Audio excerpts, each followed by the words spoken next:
Bonsoir et bienvenue dans le Grand JT. Tout de suite le sommaire. Comment protéger les enfants et mieux réguler et contrôler les crèches privées? Après les différents scandales ayant agité le secteur et une proposition de loi qui a été déposée, on fait le point dans la première partie de cette émission. En seconde partie, on embarque dans un road trip autour de la santé mentale avec le théorème du kiwi, dont son auteur, Jackie Schwartzman, viendra nous parler. Dans sa chronique, Louisa Garottia reviendra sur l'affaire de Luigi Mangione, qui a fait beaucoup parler, beaucoup réagir sur les réseaux sociaux. Mais tout de suite, place à l'actualité éducation du jour avec Louisa. Bonsoir Louisa. Bonsoir Virginie. On ouvre ce journal à Mayotte où près de 500 enseignants demandent à être rapatriés 5 jours après le passage du cyclone Chido. C'est dans un document informel à la connaissance de France Bleu, Auxerre, France Info et France Culture que près de 500 enseignants ont demandé, je cite, d'identifier rapidement les personnels qui ne sont pas mis en sécurité afin de signaler les situations urgentes et les besoins d'aide immédiate. Les enseignants signataires souhaitent être même temporairement relocalisés à Paris, à La Réunion ou demandent des moyens matériels pour pouvoir enseigner. Selon le rectorat, 40% des infrastructures scolaires sont touchées, comme on peut le voir sur cette image provenant de l'AFP. Les classes sont endommagées et les cours impossibles. Adrien, professeur en collège à Mayotte, décrivait l'état des salles de classe ce matin au micro de Sonia Princet sur France Inter. On a une cinquantaine de salles et il y en a 30 qui ont été ravagées. Mais quand je vous dis ravagées, c'est plus de toit, plus rien. Et les 20 autres qui pouvaient potentiellement rester, elles ont été pillées, ordinateurs, vidéoprojecteurs. Et là, je ne vois pas comment c'est possible en 3 semaines d'accueillir à nouveau 2000 élèves dans le collège. La date de reprise des cours est toujours prévue pour le 13 janvier, mais pour le co-secrétaire départemental de la FSU SNUIPP à Mayotte, il faut repenser la rentrée. On l'écoute au micro de Sonia Princet. Soit on diminue les heures de cours et on sera obligé d'augmenter le nombre de rotations. Les rotations, c'est accueillir les enfants une partie le matin, une autre partie l'après-midi. Soit on risque une année blanche. À date, il n'est pas prévu de rapatrier les professeurs, mais ils pourront être évacués en cas d'urgence sanitaire. En attendant, le rectorat de Mayotte a mis en place une ligne d'urgence afin d'écouter le personnel de l'éducation nationale. Il s'agit du 0800 710 710. Emmanuel Macron était à Mayotte ce matin avec près de 4 tonnes de frais alimentaires et sanitaires. On poursuit ce journal avec le verdict des accusés dans l'affaire des viols de Mazan. Dominique Pellicot est condamné à 20 ans de réclusion criminelle et sera notifié au fichier des délinquants sexuels. Je cite, « Il est coupable des faits de viols aggravés sur la personne de Gisèle Pellicot et de tentatives de viol aggravé et viol aggravé sur Cilia M, une autre femme violée. Pour les 51 accusés, la Cour retient les circonstances de viol ou de tentative de viol en réunion. Le président précise, je cite, « Il a été répondu oui à l'ensemble des questions, sauf l'altération de discernement. Vous êtes déclaré coupable des faits de viols aggravés sur Gisèle Pellicot. » Après 3 mois et demi d'audience et 3 jours de délibération, ce matin à Avignon, les verdicts sont tombés pour les 51 accusés. Accusés d'avoir violé Gisèle Pellicot, préalablement droguée par son mari. Ce procès hors norme qui a retenti dans le monde entier a déjà changé le regard sur le viol.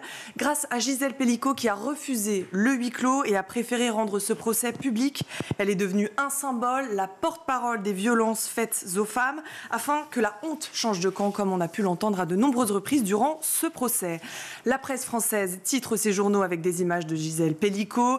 Libération parle d'un verdict pour l'avenir. La Croix d'une génération bousculée. La Dépêche d'un procès historique. Quant aux médias internationaux, Mexique, Inde, États-Unis, Brésil, Espagne et j'en passe, ils ont tous couvert l'événement. La preuve qu'il s'agit bien d'un procès historique, un tournant décisif pour le droit des femmes en France et à l'international. Depuis 2 mois, le centre téléphonique d'Addictovigilance de Paris reçoit de plus en plus d'appels depuis ce procès. L'équipe de santé conseille les victimes, les familles, les jeunes, mais aussi les professionnels de santé. Objectif, les aider à détecter des cas de soumission chimique ou des cas concrets. On écoute le docteur Lilia Chawachi au micro de Sarah Mansoura sur France Inter. Ça a été sans doute un vrai électrochoc. La figure de Gisèle Pellicot nous met face à la banalité du mal. On n'a jamais eu aussi autant de sollicitations pour des faits anciens. Donc on nous appelle parfois pour des faits qui remontent aux années 70. On a beaucoup de personnes âgées, de femmes qui, à 70 ans, 80 ans, ont pu mettre les mots viol conjugal qu'elles ne formulaient pas avant. Ce phénomène en fait sidère les professionnels parce qu'ils ont eu l'honnêteté de dire « moi aussi je serais passée à côté ». Certaines structures demandent aussi à suivre des séminaires pour sensibiliser leurs collaborateurs, comme Sophie Combe, docteure. Elle était au micro de Sarah Mansoura.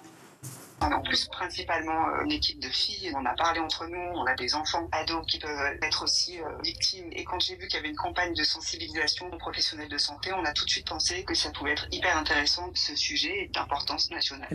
Et si vous pensez avoir été victime d'une soumission chimique, vous pouvez le déclarer en ligne sur la plateforme de santé, le CRAFS, afin d'être pris en charge.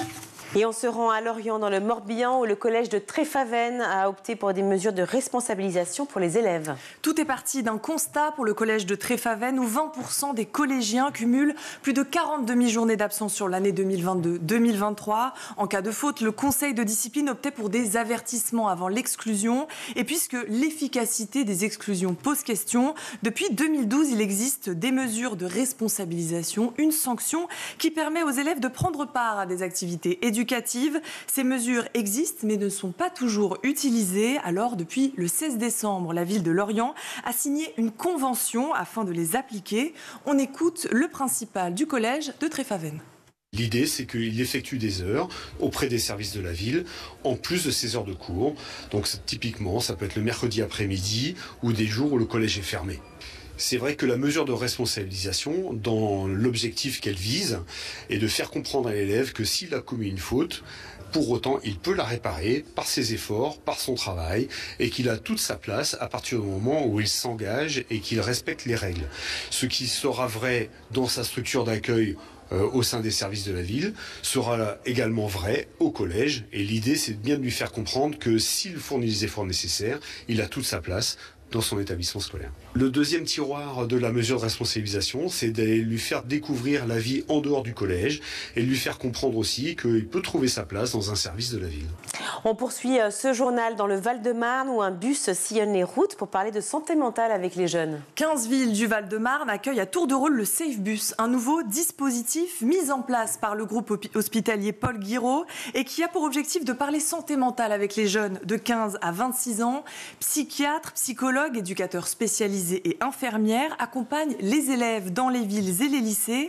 Le programme est à retrouver sur le site psysudparis.fr. Merci beaucoup Louisa.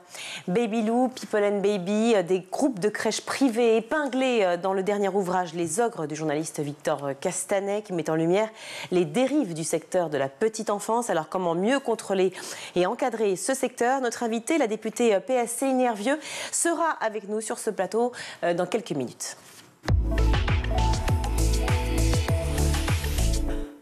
Madame la députée Céline Nervieux, bonjour. Bonjour. Merci beaucoup d'être avec nous. Vous avez été ex-conseillère déléguée à la petite enfance à la mairie de Paris et vous avez déposé mercredi 30 octobre une proposition de loi visant à protéger les enfants, les bébés accueillis dans les crèches. Loi qui a été adoptée par la commission des affaires sociales, qui devait être examinée le 12 décembre à l'Assemblée, mais pour des raisons évidemment que nous connaissons tous, et bien tout cela est resté en suspens. Le 7 décembre, un arrêté publié au journal officiel a intégré les crèches dans la convention collective nationale des services à la personne, une tentative pour lutter, selon vous, justement contre les dérives de ce secteur ? Oui, alors ce qu'on a voulu mettre en lumière à travers cette proposition de loi, c'est un premier outil de régulation contre la financiarisation du secteur de la petite enfance. Parce qu'en fait, ce qu'on observe depuis maintenant 20 ans en France, à partir du moment où on a ouvert finalement le secteur de la petite enfance aux acteurs du privé lucratif, on a vu petit à petit des acteurs donc du secteur privé lucratif investir massivement le champ de la petite enfance, ouvrir de nouvelles crèches pour répondre à la demande aussi des familles. C'est dans ce sens que les pouvoirs publics ont autorisé de nouveaux acteurs à entrer sur le marché de la petite enfance, si l'on peut dire, et qui devient de plus en plus aujourd'hui un marché. La question qu'on pose, c'est justement jusqu'où va aller cette financiarisation et comment finalement les pouvoirs publics, puisqu'on est là dans un secteur qui est largement financé par de l'argent public, donc qui vient alimenter des profits privés à partir de l'argent des Français. Et donc, même s'ils occupent une place aujourd'hui importante, et il y a un certain nombre de crèches privées lucratives qui font correctement leur travail, il y a un questionnement autour justement de ce mouvement de financiarisation qu'on a pu observer dans d'autres secteurs. C'est le cas du grand âge par exemple. Ça peut être aussi le le cas dans le champ médico-social, de la santé, la question de handicap aussi plus largement. Et donc ce que nous posons avec cette proposition de loi, c'est un premier mécanisme de régulation pour limiter le mouvement de financiarisation et pour s'assurer que finalement, quand vous avez des capitaux privés qui viennent investir dans le secteur de la petite enfance pour ouvrir des crèches, eh bien ça ne se fasse pas simplement dans une logique lucrative et mercantile, mais bien au service de l'intérêt supérieur de l'enfant. Et évidemment, tout le monde l'entend. On va détailler tout cela ensemble si vous le voulez bien. Je voudrais juste revenir quand même au fait que les crèches soient intégrées déjà dès le départ. C'était ma première question dans la convention collective nationale. Comment est-ce que c'est possible que ça n'y figurait pas déjà en fait? Et oui, non, mais c'est un vrai sujet. En fait, ce qui va se mettre en place là, à partir de janvier, c'est ce qu'on a appelé, le gouvernement a appelé le service public de la petite enfance. Donc, on va déployer un grand service public de la petite enfance, donc pour répondre aux demandes des familles. Aujourd'hui, ça n'est pas le cas, ou en tout cas, c'est le cas, mais ça dépend des territoires. Il y a une disparité très forte sur le territoire national. Vous avez des collectivités aujourd'hui qui investissent énormément dans le champ de la petite enfance, dans différents lieux d'accueil pour les moins de 3 ans. Et vous avez d'autres collectivités qui sont plus en difficulté. Donc l'idée à travers ce service public de la petite enfance, c'est de rendre finalement possible l'émergence de nouveaux projets dans le secteur de la petite enfance partout sur le territoire. Et d'avoir plus de contrôle aussi, non? Et plus de contrôle, mais surtout des moyens adéquats. Aujourd'hui, on n'a pas suffisamment de moyens. Et les mairies, notamment les collectivités de taille moyenne ou petite, ont vraiment de grandes difficultés à lancer des projets municipaux, publics, dans le secteur petite enfance. Et c'est là que finalement l'État doit pouvoir garantir à ce qu'il y ait une juste répartition sur tout le territoire de ce service public de la petite enfance, qui aujourd'hui n'est pas une réalité pour tous les Français et toutes les familles. Alors évidemment, c'est un sujet qui compte énormément pour vous, qui vous tient à cœur depuis longtemps, et on le sait, et c'est le cas aussi d'autres personnes, nous, bien sûr, ici au Grand JT. Mais est-ce que vous pensez que les révélations du journaliste Victor Castanet avec le livre Les Ogres ont été un détonateur et un déclencheur aussi de tous ces mouvements ? Oui, alors il y avait d'autres enquêtes précédemment, notamment par le livre de Bérangère Lepetit, B-Business, qui avait déjà mis en lumière justement ces mouvements de financiarisation et la façon dont les acteurs privés lucratifs, certains d'entre eux, en tout cas détournaient le système pour de l'accumulation de profits privés, sans que ça se fasse au profit des familles et des enfants qui étaient accueillis, ni des professionnels d'ailleurs qui encadrent ces enfants. Donc il y avait déjà des éléments qui avaient été pointés, mais c'est vrai que le livre de Victor Castanet, Les Ogres, on avait suivi tout son travail avec les fossoyeurs concernant le secteur du grand âge. Et il a repéré finalement à travers son investigation des mécanismes assez similaires. Donc où là encore, on est dans un secteur où on prend en charge des personnes vulnérables, à savoir des bébés, des tout petits. On a un secteur largement financé par de l'argent public, puisque vous avez à peu près 66% de la prise en charge financière globale d'une nouvelle crèche qui est prise en charge par de l'argent public.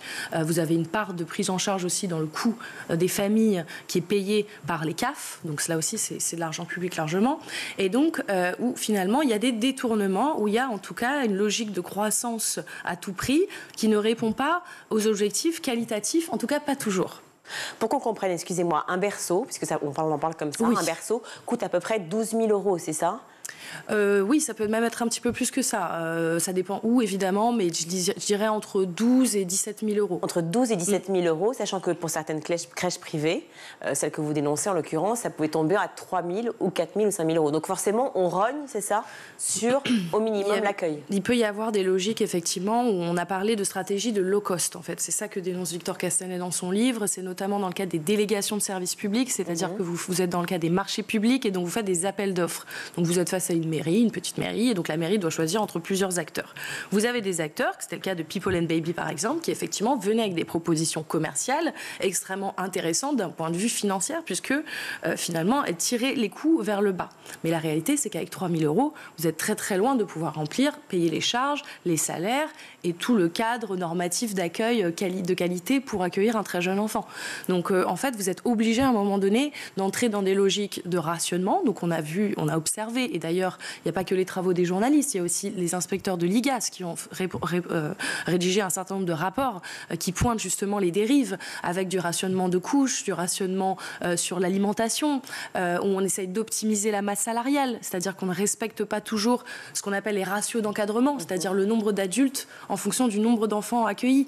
Et donc, on met en danger, d'une certaine manière, les enfants de ce point de vue. Mais d'autant que, mais ces crèches privées, elles ont quand même un coût. Enfin, je veux dire, c'est c'est très cher pour les familles en plus qui vont. Donc le ratio, il est où entre crèche publique et crèche privée déjà? Est-ce que réellement il y a une vraie différence? Est-ce qu'il n'y a pas aussi des dérives dans les crèches publiques?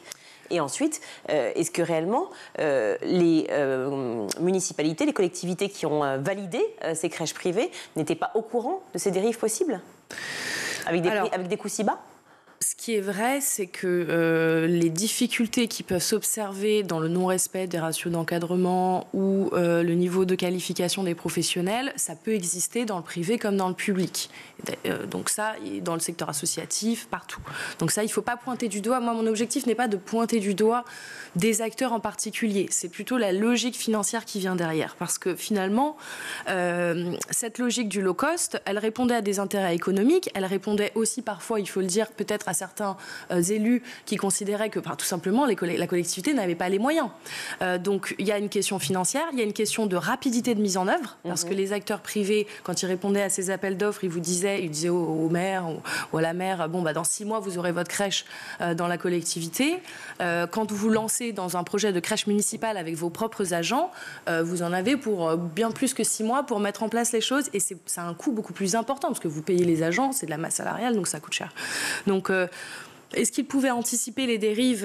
C'est difficile de le savoir en avance, mais quand on connaît, quand on s'intéresse au secteur de la petite enfance, on sait qu'un berceau ne peut pas coûter moins de 10 000 €. Ça paraît complètement improbable. Donc il faudrait un prix plancher? Donc, ce qu'on a proposé effectivement dans le cadre de la discussion budgétaire, c'est d'aller sur un prix plancher qui puisse être différent peut-être en fonction des territoires, parce qu'on a bien conscience que quand vous ouvrez une crèche au cœur de Paris ou que vous l'ouvrez dans un territoire plus excentré ou en zone rurale, les coûts ne sont pas les mêmes. Donc ça pourrait être intéressant de réfléchir à un prix plancher, par exemple, peut-être par département. Je ne sais pas, ça doit se discuter entre acteurs publics, mais effectivement ça paraît nécessaire de se dire qu'il y a un prix minimum et qu'on ne peut pas aller au-delà sans toucher à la qualité d'accueil. Ça n'est pas possible. Donc ça, c'est quelque chose qu'on avait proposé dans le cadre de la discussion budgétaire, qui n'est pas dans la proposition de loi, mais qu'on avait proposé dans le cadre de la discussion sur le projet de loi de finances, qui a été rejeté, puisqu'en fait, on proposait, nous, un prix plancher global. Et donc, il y a cette question de territorialisation peut-être à prendre en compte, mais j'espère que le ou la future ministre qui prendra en charge ces dossiers sera attentive à cette question. Vous insistez aussi sur la prestation de service unique. C'est une allocation versée donc par les caisses d'allocation familiale et qui repose sur une tarification à l'heure. Qu'est-ce qu'il faudrait faire? Il faudrait faire une tarification justement qui serait forfaitaire dans ce cas? Alors oui, beaucoup d'acteurs, et ça pour le coup privé, public, associatif, tout le monde dénonce les dérives et les dysfonctionnements de ce modèle de financement qui est effectivement basé sur la tarification à l'heure et qui entraîne des logiques finalement d'optimisation là aussi qui ne sont pas cohérentes avec ce qu'on pourrait envisager d'un service public. C'est-à-dire qu'en fait les parents finalement ont très peu de souplesse. Il y a un impact direct sur la facturation des parents et il y a un impact direct sur le financement des structures des crèches une par une. Donc c'est un système qui est malheureusement un petit peu pervers parce qu'il pousse à occuper toutes les heures de la journée. Il faut que vous ayez un enfant en face de la place parce que c'est ça qui vous permet d'obtenir des financements publics. Et donc une logique de la tarification à l'heure, c'est un peu ce qui s'est observé à l'hôpital dans la tarification à l'acte. Et en fait, en réalité, ça ne fonctionne pas, ça ne permet pas d'avoir de la visibilité, ça pousse à la suroccupation. Et ça demande en plus une gestion administrative qui est quand même conséquente. Donc la logique du fonctionnement de financement par forfait, ça a aussi d'autres inconvénients, mais au moins ça permet d'avoir peut-être un petit peu plus de souplesse et de ne pas se dire qu'on doit remplir la crèche à tout prix et qu'on sécurise quand même malgré tout vos financements publics, ce qui vous permet de souffler un petit peu en tant que gestionnaire de crèche et ce qui vous permet d'anticiper un petit peu mieux les choses et de ne pas être là en train d'essayer de boucher les trous concrètement avec des enfants qu'on peut accueillir 2 heures par-ci, 1 heure par-là. Toutes les études montrent aujourd'hui que ça n'est pas dans le sens de l'intérêt de l'enfant de faire ça. L'enfant, il y a un temps d'accueil collectif, c'est très bien, c'est très sain, ça permet de sociabiliser, ça permet d'être entouré par des professionnels qualifiés quand c'est le cas, et c'est très important, la formation des professionnels, c'est très bénéfique pour le jeune enfant. Par contre, passer 10 heures par jour dans une structure collective pour un enfant, ça n'est pas positif. Et par ailleurs, changer systématiquement de référent qui s'occupe de ses enfants, ça n'est pas bon non plus. Il faut une forme de stabilité. Le principe du référencement, c'est ça, c'est-à-dire que vous avez un adulte qui accompagne l'enfant tout au long de son développement et de son évolution, et c'est la même personne qui s'en occupe. Donc si vous mettez des enfants que vous changez d'un jour à l'autre, ça peut avoir un impact négatif. Donc on essaie de limiter ça. Et le financement joue sur ça.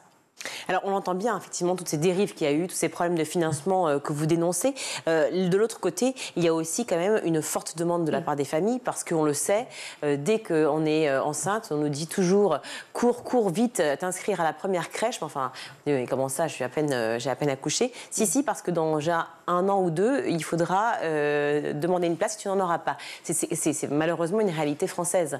Comment faire, justement, pour pallier ce problème ? Alors ça reste une difficulté aujourd'hui, il manque 200 000 places de crèche en France. On a un vrai problème d'attractivité des métiers, donc on manque aussi de professionnels, c'est-à-dire qu'il nous manque aujourd'hui 10 000 professionnels à l'échelle nationale, donc les besoins augmentent, les besoins sont importants, même si on observe une baisse de la natalité, mais il y a encore beaucoup de familles qui ont besoin d'un mode d'accueil, et c'est très très important parce que c'est un enjeu d'égalité majeur, c'est un enjeu d'égalité entre les femmes et les hommes, parce que bien souvent ce sont les mères qui arrêtent de travailler en cas de défaut de mode de garde. S'il n'y a pas de solution, on arrête de travailler ou on passe en temps partiel. Donc c'est rarement les pères qui s'en occupent, donc malheureusement. Donc c'est un vrai enjeu d'égalité d'avoir un mode d'accueil. C'est un enjeu pour les enfants parce que c'est positif pour eux d'avoir cet accompagnement dans les 1000 premiers jours de la vie. Aujourd'hui, on sait à quel point c'est important. Et ensuite, c'est très important parce qu'on a là derrière des professionnels aussi, souvent des femmes, qui ont des métiers qui sont difficiles, qui ne sont pas suffisamment rémunérés. Et donc il faut soutenir ce secteur. Et moi, je lance un appel à l'ensemble des pouvoirs publics français. Je pense qu'on n'a pas pris la mesure en fait du sous-investissement depuis des années dans ce secteur et qu'on en paye les conséquences négatives, notamment ensuite dans le domaine de l'éducation nationale, parce que en fait tout ce qui se passe avant 3 ans, finalement, si vous voulez, c'est comme si les pouvoirs publics s'en occupaient assez peu. Ça reste du domaine de l'intime, de la sphère familiale, alors qu'en fait il y a un vrai enjeu maintenant qu'on sait justement tout ce qui se joue dans les premières années de la vie, qu'on puisse avoir une vraie politique publique, un véritable investissement pour prendre en charge les enfants dès que c'est possible, et si les familles le souhaitent. Bien sûr, il y a des familles qui peuvent s'organiser autrement. Le souhait, s'il n'y a pas de dérive, le souhait, s'il n'y a pas de danger. C'est tout le problème. Bien sûr. Non, mais c'est pour ça qu'à la fois, il faut qu'on ait suffisamment d'offres pour répondre à la demande. Et aujourd'hui, c'est malheureusement pas le cas. Il y a certains départements, on s'en sort mieux que d'autres. À Paris, il y a eu un investissement colossal depuis certaines années qui fait qu'aujourd'hui, on arrive quand même à proposer de plus en plus de places de crèche. De plus en plus, mais pas assez quand même. C'est jamais encore assez. Mais Marseille, Lyon, toutes les grandes villes, et aussi, évidemment, dans tous les territoires, justement, en ruralité, c'est encore pire. Oui, absolument. Il y a beaucoup, d'ailleurs, on a un enjeu aussi autour des assistantes maternelles, parce que le premier mode d'accueil aujourd'hui, c'est en fait l'accueil individuel à travers des assistantes maternelles. Et ça, on a vraiment une part considérable des assistantes maternelles qui vont partir à la retraite. Là aussi, on manque de renouvellement. Les jeunes générations ne s'engagent pas dans ces métiers de la petite enfance. Peu dans le métier d'assistante maternelle. Donc ça va être un vrai sujet. C'est pourquoi il faut qu'on investisse massivement et c'est un investissement d'avenir pour nos enfants, mais pour les adultes qu'ils deviennent ensuite, pour les familles qui sont accompagnées, pour des enjeux aussi de mixité, aussi un enjeu social finalement, parce que finalement dans le domaine de la crèche, vous avez des enfants qui se mélangent, qui sont issus de toute origine, de tout parcours, avec des familles différentes, et ça crée aussi de la richesse. C'est très important, donc j'espère vraiment qu'on pourra investir massivement dans ce secteur dans les années qui viennent. Peut-être relancer un ministère dédié à la petite enfance, parce que là on n'est qu'au stade de secrétariat. Et oui, pour l'instant on n'a que des secrétariats d'État. Alors nous, c'est vrai qu'on demande avec d'autres ONG, d'autres associations, qu'il y ait un ministère de l'enfance vraiment dédié, de plein exercice, idéalement qui puisse peut-être être attaché au Premier ministre, mais ce qui est important en tout cas, c'est d'avoir une personne dédiée, et on a un vrai problème d'organisation du secteur. Le secteur de la petite enfance, c'est complexe, y compris quand on est parent. Il y a une multitude d'acteurs, il y a une multitude de canaux de financement.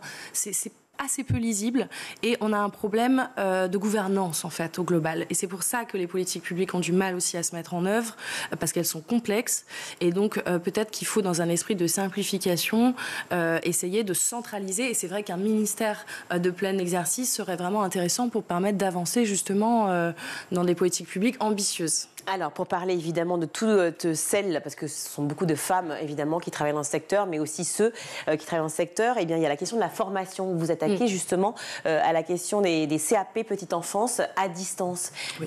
Ça veut dire quoi à distance? Ça veut dire qu'on se forme en 4 jours comme les contractuels pour l'éducation? Alors, pas en 4 jours, mais il y a des formations, des organismes de formation qui proposent des formations uniquement à distance pour obtenir le CAP petite enfance. Ce que nous disons, c'est tout simplement, et c'est assez simple à comprendre, pour le coup, ça fait assez consensus, c'est qu'on ne peut pas apprendre à s'occuper des enfants derrière un écran. Il n'y a aucun secteur du soin où vous faites du 100% distanciel pour apprendre votre métier. Ça n'est pas possible. On est dans un métier de la relation, de l'humain. Ça mobilise beaucoup d'émotions, ça mobilise beaucoup de choses quand on prend en charge des jeunes enfants. Et donc on ne peut pas apprendre derrière un écran. Donc ce que nous disons, parce qu'on a vu que ça s'est beaucoup développé ces dernières années. Pourquoi? Parce qu'il y a aussi, justement, comme je le disais, cette pénurie de professionnels. Donc en fait, on a cherché par tous les moyens à recruter davantage, à former vite des gens dans l'urgence. Et on s'est dit, peut-être qu'il y a des gens qui vont être en reconversion, alors ça serait bien de leur donner accès à un enseignement à distance, parce que vous comprenez, le temps d'aller dans la structure de formation, c'est compliqué, etc. Mais en réalité, on peut se former. Il y a des enseignements théoriques qui peuvent se faire éventuellement à distance, mais la part des enseignements pratiques et sur le terrain est absolument nécessaire. Et donc, on ne peut pas, à mon sens, obtenir un diplôme, une certification d'un CAP petite enfance, par exemple, uniquement à distance, ça n'est pas possible. Et donc, nous voulons mettre un terme à cela. C'est dans la logique qui est celle qu'on connaît depuis quelques années, c'est-à-dire qu'en fait, pour répondre à la pénurie de professionnels, au lieu de remonter les exigences, de valoriser les métiers, d'améliorer le niveau de rémunération, on tire vers le bas. On dit, très bien, on n'arrive pas à recruter de gens diplômés, on va diminuer la part de professionnels diplômés des crèches. Donc maintenant, on va pouvoir embaucher des gens qui n'ont pas de diplôme, par exemple. C'était ça, la loi Taquet, l'arrêté de 2022, c'était, vous pouvez recruter des personnes qui n'ont pas de diplôme, dans une certaine proportion. C'est tout le contraire qu'il faut faire.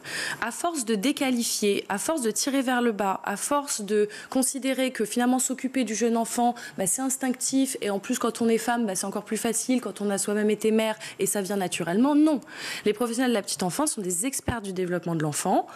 C'est, comme je le disais, ce sont des métiers qui sont très intenses sur le plan psychologique, sur le plan physique, qui nécessitent de la pratique, qui nécessitent du temps, de l'adaptation, de l'analyse aussi des pratiques. Et donc, il faut valoriser ces métiers. C'est pas en tirant systématiquement vers le bas qu'on va attirer des jeunes générations aussi. Quand on connaît les problèmes budgétaires que rencontre la France aujourd'hui et dont on sait que la loi spéciale va passer, donc budget 2024, qu'en peut-on espérer par rapport justement aux revalorisations salariales de justement ces personnes qui travaillent dans le secteur de la petite enfance? Alors en ce moment, il y a eu une discussion là, assez récemment sur ce qu'on a appelé le bonus attractivité, c'est-à-dire qu'en fait les pouvoirs publics se sont rendus compte qu'en fait vous aviez des salaires largement trop bas par rapport à ce qui était demandé et les exigences du métier. Et donc, vous avez un système qui a permis un cofinancement d'une prime, qui est donc ce bonus attractivité, donc qui permet un financement de 150 € supplémentaires par mois pour les professionnels, avec une prise en charge CAF et ville, par exemple, pour augmenter le niveau de rémunération. Le problème, c'est que là encore, vous avez des collectivités qui peuvent, vous avez des collectivités qui ne peuvent pas. Donc en fait, vous avez des injustices à l'intérieur même du secteur. Il y a des conventions collectives différentes. En fonction de la nature de votre employeur, vous n'avez pas le même niveau de rémunération. Et je veux dire aussi qu'il y a un élément qui est central et qui est très demandé par les organisations syndicales. Et d'ailleurs, c'est pour ça que le bonus attractivité a vu le jour. C'est parce qu'en fait, au moment du Ségur, les professionnels de la petite enfance ont été les oubliés du Ségur.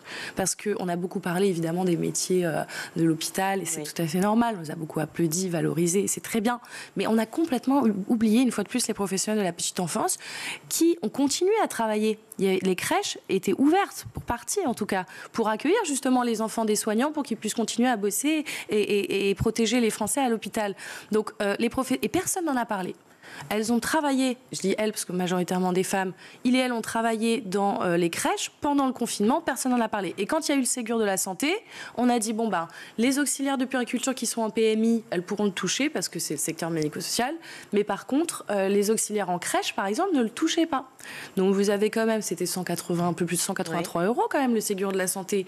Donc vous avez là, dans une même catégorie professionnelle, entre guillemets, des personnes qui, en fonction de leur lieu de travail, touchaient ou pas. Mais 200 € de différence. C'est énervé quand on n'a pas d'argent quelque part. Souvent, on fait appel au privé pour ça. Vous dénoncez, je l'ai bien compris, hein, et j'entends tout à fait l'argumentation, les fonds d'investissement privés qui investissent dans le secteur des crèches. Mais est-ce que c'est pas là aussi où on a besoin d'aller chercher de l'argent? Enfin, pardon, mais c'est une vraie question. Non, mais vous avez totalement raison. Mais en fait, alors moi, je le regrette. C'est-à-dire que j'aimerais que les pouvoirs publics et on investisse massivement dans un vrai service public de la petite enfance à hauteur des moyens et de nos ambitions. Aujourd'hui, le fait est que c'est pas le cas. On n'y arrive pas. On n'a pas suffisamment d'argent et la situation budgétaire est compliquée. C'est pour ça que j'ai fait évoluer aussi ma position dans le cadre de cette proposition de loi. Au départ, je partais sur une proposition d'interdiction des fonds d'investissement et des fonds de dette d'entrer au capital d'entreprise des crèches privées. En discutant avec les acteurs, on s'est rendu compte que déjà une interdiction pure et simple des fonds était contre le droit européen, enfin potentiellement anticonstitutionnel, et que par ailleurs, on risquait d'assécher massivement un secteur, et derrière, c'était des fermetures de berceaux. Donc, ce n'était pas notre objectif. Donc, ce qu'on s'est dit, c'est qu'on a réfléchi à un mécanisme qui permet non pas une interdiction stricte, mais une régulation. C'est-à-dire qu'en fait, tout fonds d'investissement ou fonds d'aide qui souhaite investir dans le secteur petite enfance va devoir obtenir une autorisation préalable rendue par le ministre. Ça nous permet quoi? Ça nous permet d'éviter des cas comme People and Baby, par exemple, que People and Baby a connu, avec le fonds de dette Alcentra qui a prêté de l'argent massivement à People and Baby qui était déjà en difficulté, dans une situation chaotique qui a fait qu'aujourd'hui, on a connu les dérives, on a bien constaté toutes les dérives qui ont eu lieu. Financières et de sécurité, surtout pour les enfants. L'idée est de se dire, finalement, l'argent privé, pourquoi pas, mais on ne peut pas considérer qu'on investit dans le secteur de la petite enfance comme on investirait dans n'importe quel autre business. Ce n'est pas un business. Vous parlez de contrôle et d'agrément, en fait. Il faut de l'autorisation, des contrôles. L'agrément, donc c'est effectivement une forme d'agrément, c'est-à-dire on obtient une autorisation préalable, c'est-à-dire qu'en fait, quand le fonds d'investissement va venir frapper à la porte de l'entreprise de crèche, eh bien, il va devoir passer par le ministère et l'autorité des marchés financiers en disant voilà mon plan d'investissement, voilà mes objectifs, voilà mon objectif en termes de rentabilité, est-ce que c'est compatible ou pas avec le secteur de la petite enfance? Et là, ce sera au ministre de répondre et de voir si c'est dans l'intérêt de l'enfant et si ça va pouvoir accompagner et servir réellement les familles françaises. Parce que ça, on en a besoin.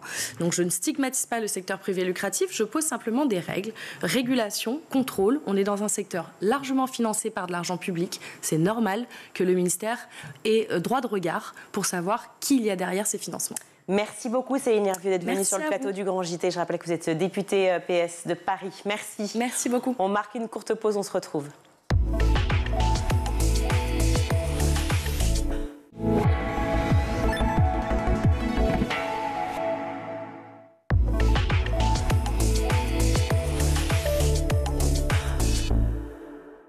De retour dans le Grand JT de l'éducation, je suis ravie d'accueillir Jackie Schwartzmann. Bonjour. Bonjour. Merci beaucoup d'être avec nous. Vous êtes l'auteur de Le théorème du kiwi. C'est paru aux éditions L'École des loisirs. Alors, vous avez plutôt l'habitude d'écrire des polars pour adultes. Et là, vous vous êtes essayé, avec succès, avec réussite, à ce type de roman, mais plutôt pour jeunesse, voilà, pour ados, quoi. Oui, tout à fait. Mais pourquoi cette petite bascule, cette incursion? C'est l'éditrice qui est venue me chercher. Ouais. L'éditrice de l'École des loisirs, qui avait lu mes romans pour adultes et qui m'a contacté en me disant est-ce que vous seriez capable de faire la même chose pour des enfants, des ados? Donc, ce qui m'a un peu inquiété, parce que moi je fais des polars critiques sociales qui peuvent être un petit peu trash parfois. Mais on reconnaît cette patte-là, qui est assez géniale d'ailleurs. Moi qui m'a beaucoup plu justement en le lisant. Qui suit depuis longtemps plus une ado. Mais j'ai reconnu la patte, ouais. Ça a été le défi, en tout cas le cahier des charges, voilà, de faire ce que je fais d'habitude, mais pour des plus jeunes. Et ça m'a un petit peu effrayé au départ. Je me suis dit, voilà, c'est pas mon public. Et puis l'éditrice m'a rassuré en me disant, tu écris pareil, mais les thèmes, c'est juste les thèmes qui doivent être adaptés à l'âge du public. Voilà, donc si ça se passe dans un EHPAD, c'est pas forcément la meilleure idée pour un bouquin pour ados. Alors là, ça ne se passe pas dans un EHPAD, justement, ça se passe plutôt dans un centre... Enfin, c'est plein de choses à la fois. Hein. Je ne vais pas tout dévoiler, peut-être que vous ferez mieux que moi, mais bon, il y a à la fois un centre de dépression pour ados. Sinon, c'est un road trip entre Ernest qui veut retrouver son père, pour plein de raisons, Lily qui veut devenir humoriste alors que son père... C'est l'inverse. Pardon. C'est Ernest qui veut devenir humoriste, alors que son père est médecin, chercheur en médecine. Voilà. Et il lui dit, tu dirigeras un service plus tard, tu gagneras 10 000 € par mois. C'est ça, il veut devenir humoriste, lui, exactement. Voilà. Et Lily, qui elle est internée dans le pavillon pour ados dépressifs, qui elle veut aller retrouver son père à l'autre bout de la France, à Marseille. Et puis une troisième quand même. Une troisième qui s'appelle Élodie, Hello, qui est atteint d'autisme à un stade très avancé, un stade très sévère. Un stade très sévère. Pourquoi avoir voulu aborder justement cette thématique-là peut-être que c'est celle qu'on retrouve aussi beaucoup chez les ados aujourd'hui, dont on parle beaucoup, la santé mentale. Tout à fait. Alors déjà, il y a ce thème-là. Il se trouve aussi que moi, je me suis retrouvé parrain d'une assoce dans ma ville de Besançon qui s'appelle Du vent dans les ailes, et qui est une association justement autour du pavillon des ados à l'hôpital de Besançon. Donc c'est quelque chose qui s'est percuté avec l'écriture de ce bouquin. Et j'ai fait, quand j'étais plus jeune, j'étais animateur de colonies de vacances et j'ai eu une année des gamins qui étaient autistes, très sévères. Et il y en a un, effectivement, qui cherchait une chaise. Une chaise, c'est ce qu'on retrouve systématiquement. Tous les quarts d'heure, il disait « Elle est où la chaise ? Elle est où la chaise ?» Et c'était assez stressant. Et en fait, j'ai demandé à son éduc qui m'avait dit quelqu'un a bougé une chaise dans sa vie un jour et il va la chercher toute sa vie. Et ça m'avait marqué. J'étais gamin, j'avais 20 ans. Et donc ce gamin-là, cette histoire m'a toujours bouleversé. Et là, je l'ai mis dans la vie d'une jeune femme, Élodie, qui elle a plutôt 20 ans. Oui, et qui d'ailleurs vous vous en amusez d'une manière très poétique, très jolie, où elle arrive même, au contraire, où elle arrive même à rire de sa propre situation, notamment avec les flics ou les gendarmes, je ne sais plus. Oui, c'est un contrôleur de TGV dans un train. Donc elle parvient à utiliser sa maladie pour faire fuir le contrôleur. Pour faire fuir le contrôleur, effectivement, de ces billets qu'elle n'a pas achetés. On le disait, donc beaucoup de sujets que vous abordez, effectivement, l'autisme, la santé mentale des jeunes, ces troubles mentaux, et puis tout ça derrière, je sens effectivement le fameux stage de troisième, parce qu'il y a ça aussi. Ben oui, le personnage, les collégiens. Voilà, il doit faire son stage de troisième. Il n'a aucune idée de ce qu'il veut faire, il s'en fout parce qu'il veut être humoriste, et son père finit par lui dire tu vas aller tu vas faire chez mon collègue qui s'occupe du pavillon des ados dépressifs, donc ça te fait ton stage et en plus tu vas pouvoir constater que tu as une vie plutôt cool de fils de bourgeois, etc. Et en fait, le pitch, c'est que son père l'amène en voiture pour faire son stage. Il attend dans la voiture, c'est un cabriolet, il n'y a pas de porte à l'arrière. Et là, les deux filles s'évade du pavillon, monte dans la voiture et se barre avec lui. C'est ça le point de départ. Et donc, comme il n'y a pas de portière, il est coincé à l'arrière. Mais il s'aperçoit très vite que c'est quand même vachement plus marrant de faire un stage dans une voiture volée. De fuguer. De fuguer avec deux jeunes femmes un peu plus âgées que lui, que de faire un stage de troisième normal. Voilà. Donc c'est un roman initiatique, évidemment. Ça le remet dans les rails. Voilà. Et puis il y a évidemment une relation qui se noue entre ces trois personnages, une relation interconnectée entre trois. Vous avez réussi aussi à aborder un autre thème, et je me disais, mais comment il arrive à faire ça?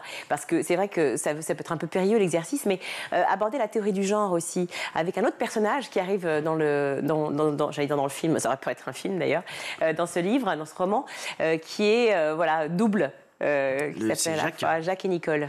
Voilà, Jacques et Nicole, oui. C'est un personnage qui a 60-70 ans, je ne sais plus, plutôt 70 ans, et qui les accueille à un moment dans sa péniche, qui sert à la fois de véhicule et de lieu de vie, et qui effectivement le soir met des robes de sa défunte épouse Nicole, et se prend pour Nicole. Voilà. Alors et d'ailleurs les ados ont cette réflexion de se dire en fait c'est pas quelqu'un de notre âge, donc c'est pas juste quelqu'un qui est non binaire ou qui est dans ces sujets-là, c'est un vrai cinglé, quelqu'un de 70 ans qui met une robe, et c'est pas parce qu'il veut questionner la théorie de genre, c'est qu'il a un vrai problème. Et effectivement dans cette histoire ce monsieur a quand même un petit problème et est dangereux pour eux. Voilà. Donc je l'ai utilisé pour que les gamins fuguent à nouveau, s'échappent à nouveau et repartent. Voilà. Je parlais de pâtes au départ parce que c'est vrai qu'on reconnaît à la fois tous les langages des ados aujourd'hui. En tant que boumeuse, forcément, par moment, je me perds. Et je retrouvais... Mais en fait, là, pour autant, j'ai très bien suivi l'histoire, au contraire. Et j'ai trouvé que c'était extrêmement bien amené, très drôle. À la fois, vous mêlez effectivement le ton humoristique, c'est-à-dire l'humour vraiment incisif, très drôle, très pointu, et en même temps des thématiques sérieuses. Comment vous avez fait? Est-ce que l'éditeur a tout de suite suivi? Oui, j'ai fait 2 versions du roman. J'avais fait une première version qui était à peine sérieuse, où le personnage principal écoutait du Philippe Glass. Et puis l'éditrice m'a dit: Jackie, aucun adolescent de 14 ans n'écoute Philippe Glass, ni la musique minimaliste. Et aucun ne le fera grâce à ton livre. Donc, non, mais ils écoutent Dalida, c'est quand même étonnant. Hein. Oui. Ouais, voilà, dans la voiture, à un moment, il y a... Voilà. Mais oui, donc j'ai essayé de faire... Après, j'ai été épaulé par ma propre fille adolescente de 15 ans, notamment pour tous les expressions des enfants de cet âge-là. Ah oui, c'est ça, c'est pas inné, rassurez-moi. Non. Et d'ailleurs, j'ai eu des moqueries à la maison parce que parfois j'utilisais mal les expressions d'ado et je me fais encore chambrer 1 an après. Sans tout spoiler, le kiwi, on peut en dire un mot, ce symbole du kiwi? Oui, alors c'est la double problématique de Ernest, le personnage principal, qui en ouverture du roman se retrouve au tableau en maths. Et le prof lui dit explique-nous le théorème de Thalès. Et donc il en est incapable. Et puis un gamin dans la salle dit ouais, mais il veut être humoriste. Et le prof lui dit fais-nous rire. Et donc il essaie de raconter une blague autour du kiwi. Et il n'y arrive pas non plus. Donc c'est cette double incapacité. Il n'y arrive pas parce que la sonnerie, effectivement, s'enclenche. Oui, et puis il s'en mêle les pinceaux dans sa blague. La blague étant... Est-ce que je peux la dire ou pas? Ouais. Ah ouais, allez. C'est un... Et je vais faire comme Ernest qui ne sait pas la raconter. C'est 2 œufs qui sont dans un frigo et il y en a un qui dit à l'autre mais pourquoi t'es marron et t'es plein de poils? Et l'autre lui répond c'est parce que je suis un kiwi. Voilà, c'est ça la vanne. Et donc Ernest n'arrive pas à la raconter. Et donc cette double incapacité, cette double impossibilité, Thalès, kiwi, je les ai mariés en une seule expression qui est devenue le titre et le théorème du kiwi. Le théorème du kiwi, c'est vrai qu'il y a Thalès et Pythagore. À un moment, ce qu'on dit, c'est quoi qu'il arrive, si tu veux calculer effectivement la hauteur d'une pyramide avec ton nombre. Son père, lui, à partir du moment où il y a un problème dans un triangle, c'est soit Thalès, soit Pythagore. Voilà, c'est ça, effectivement. On a parlé de l'hôpital psychiatrique, en tout cas des centres de dépression pour les jeunes. C'est vrai que on le dit avec le sourire parce que ce roman prête à cela aussi. C'est une très belle histoire, un très beau road trip entre ces 3 jeunes et ce personnage un peu étonnant qui est c'est Patrick, c'est ça, Patrick et Nicole. Non, Jacques et Nicole, pardon. Jacques Nicole, voilà. Oui. Voilà, Jacques d'un côté, Nicole de l'autre. Mais en même temps, c'est aussi une façon encore une fois de parler de cet état. Est-ce que c'est un... Quand vous le faites lire donc, à vos enfants, les copains des enfants, enfin, comment réagissent-ils? Ils comprennent à quel point, effectivement, cette problématique de santé mentale touche tous les ados aujourd'hui? Je ne sais pas s'ils se font ces réflexions-là. En tout cas, ils ont les ados à qui j'ai eu affaire ont apprécié le road trip, la chute, qui est quand même plutôt dans... En fait, c'est comme dans mes polars, je traite un sujet sérieux, mais de façon légère et, si possible, drôle. Donc peut-être qu'on ne ressent pas de façon très consciente le sujet sérieux. En tout cas, il n'y a aucun ado qui est venu me dire vous avez super bien traité le problème des ados dépressifs. Et pour autant. Mais je pense que c'était. Et pour autant, au contraire. Parce que si on fait un roman où on reste que léger, sur des sujets légers aussi, je pense que ça n'a pas grand intérêt. Bon, en tout cas, moi, j'ai trouvé ça absolument remarquable, très drôle. Très bien emmené et puis sympa à lire. Voilà. Merci beaucoup d'être venu sur le plateau. Jackie Swartzman, auteur donc de Le théorème du kiwi, paru aux éditions L'École des loisirs. Merci 1000 fois. Merci. On va marquer une courte pause. Ah ben non, on va trouver tout de suite Louisa pour sa chronique. Louisa, dans votre chronique vue sur les réseaux, vous nous emmenez outre-Atlantique pour nous expliquer l'engouement des jeunes autour de Luigi Mangione. J'espère que je le dis bien. Hein. Le suspect donc accusé d'avoir tué le PDG du plus grand groupe de santé privé des US. C'est ça, Virginie. Aujourd'hui, ce serait une chronique dramatique et dramaturgique. Pour cela, on part aux États-Unis, à Manhattan précisément, où le 4 décembre dernier, Luigi Mangione, que l'on voit en photo, a tué Brian Thompson, le patron de United Healthcare, le plus grand groupe d'assurance privée du pays. Depuis, le meurtrier, qui vient d'une famille tout à fait aisée au parcours d'études exemplaires, est poursuivi par le parquet de New York pour, je cite, meurtre au premier degré à caractère terroriste. Mais surtout, ce jeune homme de 26 ans est suivi par la jeune génération sur les réseaux sociaux. C'est assez impressionnant. Quant aux motivations du crime, Virginie, elles sont pour l'instant en suspens. Enfin, c'est quand même une catastrophe. Il a quand même tué quelqu'un, ce garçon. Qu'est-ce qui rend ce meurtre à part aux États-Unis? Alors déjà, à titre informatif, le tueur a été retrouvé 5 jours plus tard dans un McDonald's en Pennsylvanie. Contexte du meurtre. C'est devant l'hôtel Hilton à New York que Luigi Mangione a tué le PDG de 2 balles dans le dos. Particularité, sur ces 2 balles, on pouvait lire « Deny, defend, depose », que l'on traduit en français par refuser, défendre, déposer. Et ces 3 mots ont souvent été retrouvés sur des dossiers de l'assurance privée afin de ne pas rembourser les frais médicaux des souscripteurs. 3 mots qui ont suffi pour que l'affaire vire politique, mais surtout populaire. Alors pourquoi ce justicier version 2024 est devenu l'icône d'une génération? Sachez Virginie que cette assurance, elle est connue pour ne pas rembourser ses patients, pour s'enrichir même sur leur dos, c'est ce qui fait polémique, dans un pays où la prise en charge des soins coûte très cher et même parfois est inaccessible. Depuis, le hashtag #FreeLuigi est né sur X, anciennement Twitter, on le voit en images. Beaucoup d'Américains ont été touchés de près ou de loin par ces financements, ces refus de financement de ce groupe privé d'assurance. Luigi Mangione est alors devenu un héros vengeur pour les Américains. Plusieurs posts affichent images, vidéos, des gifs ou encore des portraits glorifiant son geste. Et je viens de vérifier juste avant d'entrer en plateau, il a désormais plus de 460 000 abonnés sur son compte X. Autre argument, Virginie, qui le range au statut d'idole des jeunes sur les réseaux sociaux, c'est son physique. Vous le voyez, la vidéo qui est en train de diffuser, qui est en train de passer, c'est une vidéo que l'on retrouve sur TikTok. Il y en a plein des comme ça. Et tout à coup, Luigi Mangione devient une star hollywoodienne grâce à son physique. Ces vidéos entrent même dans le quotidien des jeunes. On va voir tout de suite une photo et surtout une vidéo lors d'un festival à Boston. On regarde, ce sera plus parlant.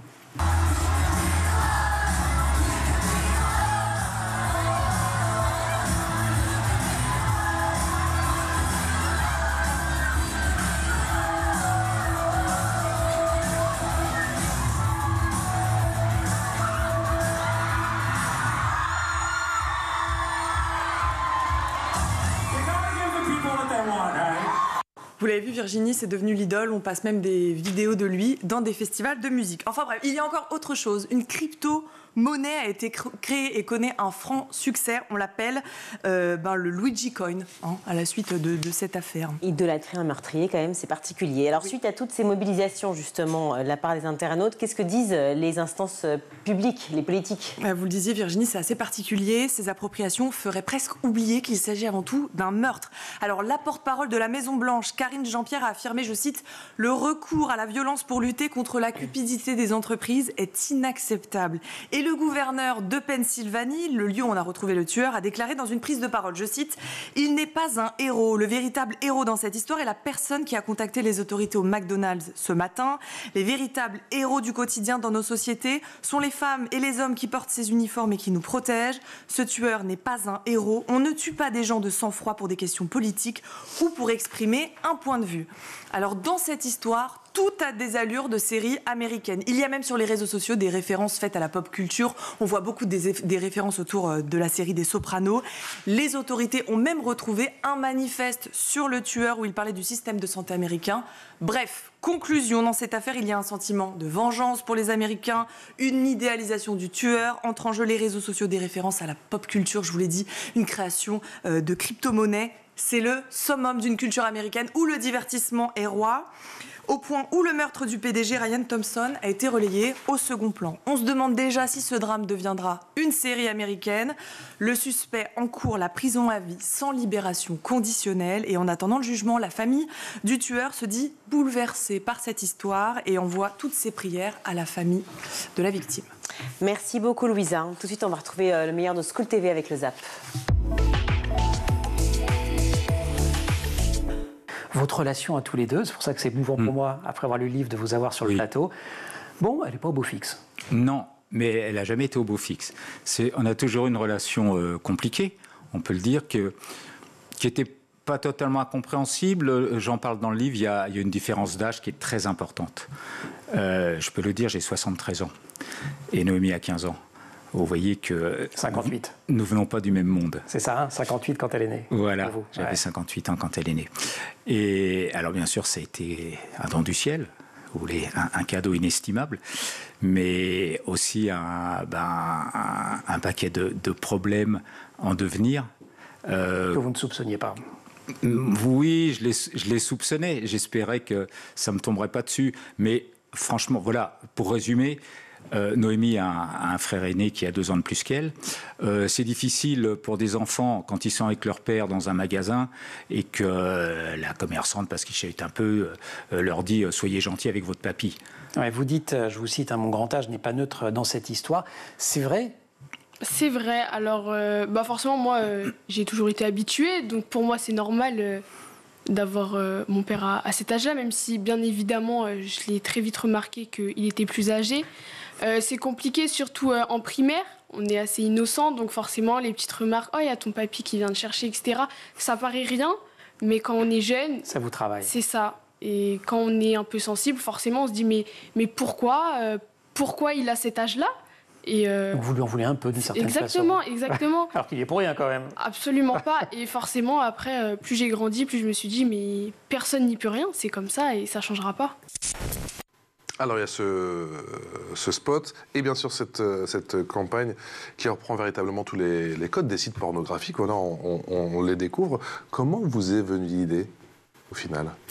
Alors je dirais qu'on part d'un constat qui est, puisque notre problématique est celle je dirais une problématique de santé publique. Le constat, c'est que plus de 60% des jeunes ont accès au contenu de sites pornographiques avant l'âge de 15 ans. On sait qu'une bonne proportion d'entre eux et elles considèrent finalement que le porno, c'est un support pédagogique comme un autre, pour apprendre la sexualité. Or, vous le savez, la sexualité qui est mise en scène dans le porno, c'est une sexualité souvent violente, avec des représentations très dégradées des femmes, dans lesquelles le consentement est rarement la question, dans laquelle aussi les hommes doivent être hyper performants. Enfin bref, c'est une sexualité... Bodybuildé, performant, bien sûr. Et dans laquelle, évidemment, on ne parle jamais de prévention. On ne voit jamais de préservatif ou d'autres moyens de prévention.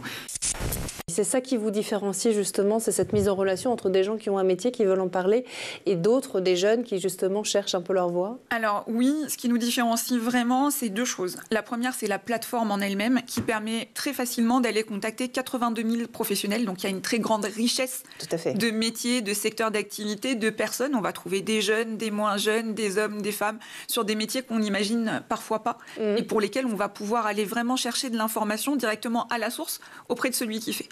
Et la deuxième chose qui va nous différencier, c'est tout l'accompagnement qui a été pensé et créé pour les professeurs. Parce que My Job Lessons, et pour aller chercher l'égalité des chances, ça se fait beaucoup à l'école.